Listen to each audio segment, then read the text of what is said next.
సూర్యోదయం అయితూనే లేవగానే అమ్మ ఆకలి అనేవట. వెంటనే అప్పటికప్పుడు ఆవిడ వంట చేసి వాడికి కంచంలో పెట్టి భోజనం పెట్టేది. ఆ తల్లి లేదు కదా ఇవాళ. నేను సూర్యోదయం కాకముందే అమ్మ ఆకలిగా ఉందంటే అనేక రకములైనటువంటి పిండి వంటలు చేసి నా కడుపు నిండా పెట్టేది.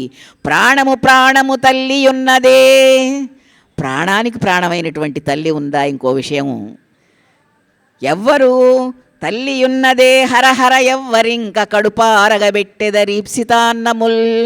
హరహర శివ మహాదేవ శంకర ఎవరు పెడతారండి భోజనం? తల్లి కాబట్టి నేను తెల్లవారకు ముందే లేచి పాచిమొహంతో అమ్మ ఆకలి అంటే అవి ఇవన్నీ వండి పెట్టిన తల్లి. ఆ తల్లిని పోగొట్టుకున్నాను, తండ్రిని పోగొట్టుకున్నాను, నేను ఇప్పుడు ఒంటరివాడిని అయిపోయినాను, ఇక నాకేమిటి దిక్కు అని చెప్పేసి అప్పుడు వాడు పరిపరి విధాల చదువుకోలేదు, చదువుకున్నట్టయితే బాగుండేది కదా, ఎక్కడికొక్కడికి వెళ్ళి బతికేవాడిని. ఒక్కనాడు కూడా ఒక అక్షరం మొక్క కూడా నేర్చుకోకుండా ఇట్లా వచ్చాను. అటువంటి విద్యాధనాన్ని పొందలేకపోయినాను. ఇంట్లో ఉన్న ధనాన్నంతా కూడా వ్యయం చేశాను. ఇక నాకేమిటి దిక్కు, ఎవరు దిక్కు అని చెప్పేసి ఆ గుణనిధి ఆ పంచన ఆరుగు మీద తిరుగుతూ ఉన్నాడు. అట్లా తిరుగుతుంటే కొన్ని రోజులు అయ్యేటప్పటికీ 2-3 రోజులు అయిపోయింది. శివరాత్రి వచ్చింది. శివరాత్రి మహాపర్వదినం వచ్చింది. వచ్చేటప్పటికీ ఆయన ఈ గుణనిధి వీడు తిరిగి శివాలయం దగ్గరికి వెళ్ళాడు. శివాలయం దగ్గరికి వెళ్ళి ఆ శివాలయ ప్రాకారం లోపలికి వెళ్ళి అక్కడ ఒక అరుగు ఉంటే అరుగు మీద కూర్చొని ఏం చేస్తాడు? ఎవరు పెట్టేటటువంటి వాళ్ళు వీడి మొహం చూస్తేనే అసహ్యించుకుంటున్నారు అందరూ. వీడిక్కడ అన్నం ఎవరు భిక్ష పెట్టలేదు, వీడికి చేతిలో డబ్బులు లేవు, పలకరించే వాళ్ళు లేరు, జూదర్లు కూడా ఆదరించటం లేదు, ఊళ్ళో వాళ్ళు తిట్టిపోస్తున్నారు. నీ వల్లనే మీ అమ్మ కూడా అవతలకు వెళ్ళిపోయింది, ఇంటి నుంచి వెళ్ళిపోవాల్సి వచ్చింది మీ అమ్మ, మీ నాన్నగారి పరువు తీసావు, దుర్మార్గుడా, దుష్టుడా, నీచుడా, చండాలుడా అని చెప్పి అందరూ తిడుతున్నారు.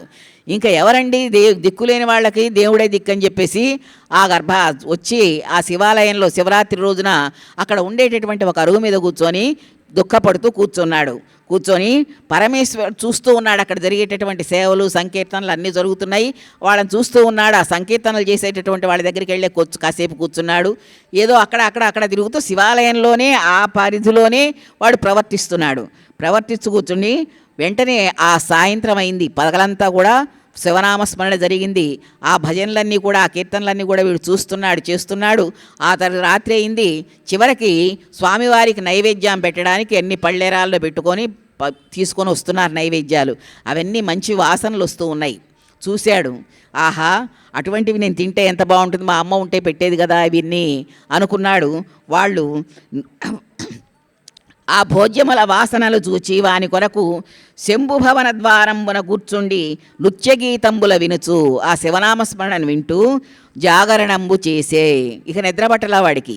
అట్లాగే చేస్తున్నారు. మరి జాగరణ చేస్తారు కదా, శివరాత్రి రోజున జాగరణ చేస్తారు. వాళ్ళు జాగరణ చేస్తూ శివనామ కీర్తనలు చేస్తూ ఉంటే అవన్నీ కూడా వింటూ చేస్తూ ఉన్నాడు. వీడు కూడా ఆ శివనామస్మరణ చేసి అనుకున్నాడు. వాళ్ళు నైవేద్యం పెట్టారు, లోపల పెట్టారు. ఆ పళ్ళేలన్నీ కూడా తలుపు దగ్గరగా వేశారు.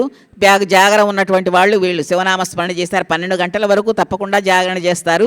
ఆ తర్వాత నైవేద్యాలు అభిషేకాలు అవన్నీ అయిన తర్వాత తెల్లవారుజాముకో వీళ్ళందరూ కూడా అటు వెళ్ళిపోతారు.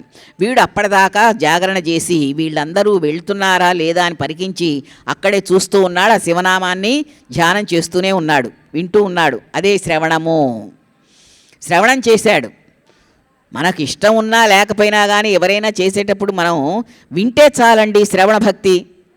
ఆ శ్రవణం చేసిన తర్వాత వాళ్ళందరూ కూడా జాగరణ ఉండి అలిసిపోయి ఆ చేస్తూ అన్న వాళ్ళందరూ కూడా కొంచెం మాగన్నుగా విశ్రమించేటటువంటి సమయం చూసి వాళ్ళకి తెలియకుండా ఆ గర్భాలయంలోకి ప్రవేశించాలని మెల్లగా వెళ్ళి